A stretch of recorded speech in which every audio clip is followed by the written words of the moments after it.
You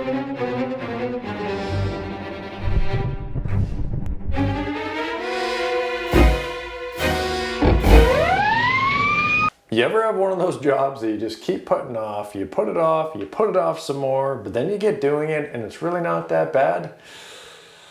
Yeah, re-siliconing the shower is not one of those jobs. It's fairly miserable, but stick around. I'm gonna show you the tips and tricks to make it a heck of a lot easier, and even better, we're gonna use the right products so that you're not gonna have to do it for a long time. Removing the silicone is not gonna be easy. You don't wanna show up to a knife fight empty-handed. You're gonna need some tools. Now, I bought this little kit off Amazon for removing and then profiling caulking.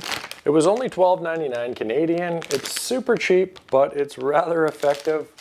The little black tool here is nice and plastic, has a little sharp edge. It's good for rooting out the majority of the caulking. And then this little rinky-dink plastic scraper is actually quite sharp, and it's pretty decent for removing the residue bits. That being said, if you don't have one of these kits, it will make it a bit easier, but I've done plenty of these jobs just using what I have around the house. In previous times, I've used an X-Acto knife. A little artistic scraper can come in very handy. The little Richards red bar is always good. Even just like a 2-inch putty knife, flathead screwdriver. And I found like a little chunk of wood can help to get into some of those tough areas where you kind of have to grind the silicone out. But you know what's even better than bringing a knife to the fight? A gun. Or a spray bottle of Goo Gone.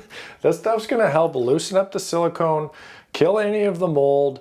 So go ahead and give all the areas that you're gonna replace a quick spray and then let that sit for about 5 to 10 minutes. Now you're gonna wanna test this out in an inconspicuous little spot just to make sure it's not damaging anything. Now for the fun part.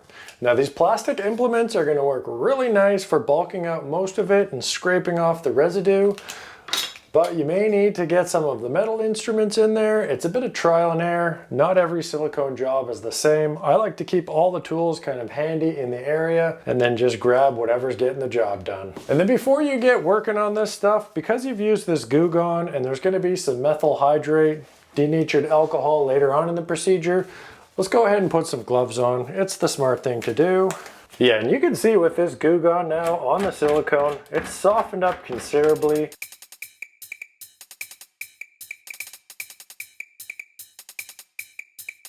Now that you've got the bulk of the silicone off, the real fun part begins where you really need to rub off all of the residue. Otherwise, the new silicone's not gonna really stick properly and you're gonna end up having to do this over and over again. So it's the next day here. I got all the silicone removed last night. It was a struggle. All in all, it took about 2 hours of time to get it about 99.3% clean.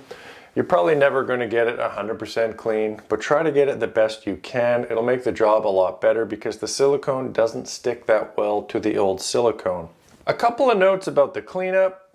Originally, I had showed just spraying this all over the areas. And yeah, with the next time around with the Goo Gone, I would definitely use it again. But instead of spraying it on, I probably just hit it with a brush. That way it's not gonna put too much material and make a giant mess in the tub. So what we wanna do now, this is all dry, it's fairly clean. I'm gonna stop using my hands so much. We're gonna wanna take care of any of the silicone or Goo Gone residue. And to do that, I'm gonna use some methyl hydrate. You could use denatured alcohol or any type of product like that. And then again, you may want to test any of the products you're going to use on a little area just to make sure it's not going to damage anything. So I'm going to go ahead and give all the areas that I'm going to hit with the silicone a little clean off. It's all cleaned up and ready to go now. Let's talk caulk. Now when it comes to the caulking, you're not going to want to use any kind of a latex product that you'd use for trims. So get rid of that. What you're gonna wanna use is a special product made for this application. It's pure silicone and it has mold and mildew resistance. This stuff comes with a 10-year mold and mildew guarantee. I don't know about that, but it's gonna be a heck of a lot better than the products that don't come with this mold and mildew conditioner in the silicone. I'm going to be using white and clear. I'm going to use the clear for all the metal to tub applications and where the tub meets the tile. And then in that spot where it's just tub on tub, I'm going to use the white silicone. Now when it comes to cutting the tip, you're going to want a decent sized tip here. You're going to need to get a fair amount of product on. You can always make the tip bigger. So start off kind of at a medium size here. And I like to cut it on a bit of an angle. So go ahead and puncture that seal. Give it like 4 or 5 stabs. And then right at the top point of your tip, I like to put a little black orientation line.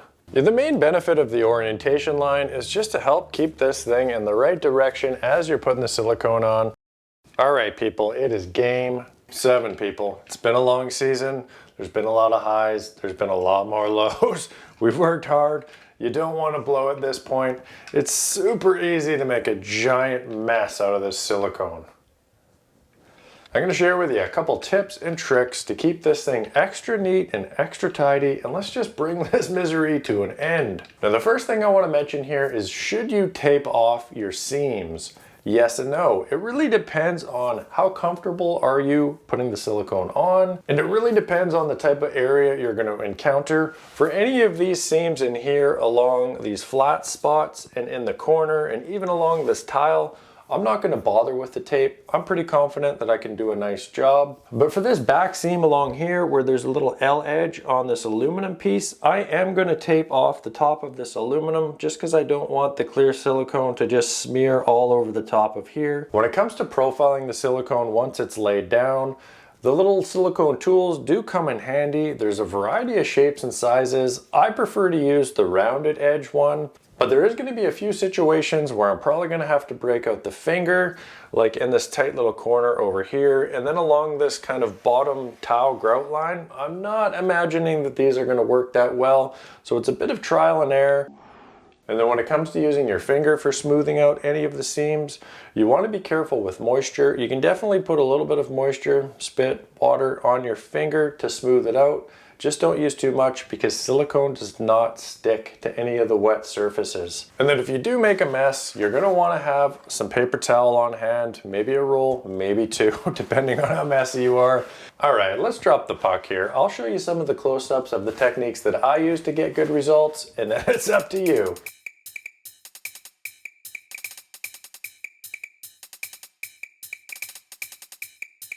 And if it starts to bunch up, I've got a little bit too much on there.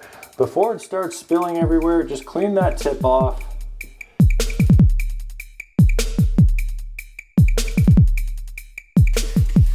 I'm going to use a little bit of water, put it on my finger, and just smooth it out a bit that way.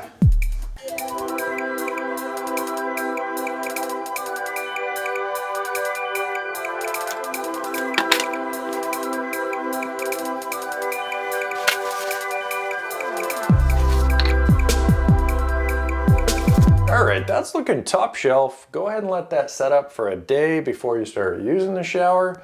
And if you're looking for other ways to improve your bathroom, I got a super helpful video for you right over here. Alright, yeah, that is looking good. Not bad for a semi-pro. Very nice. Are you still here? This is getting a little weird. What are you doing here still? Watch that other video or go ahead and start doing the job.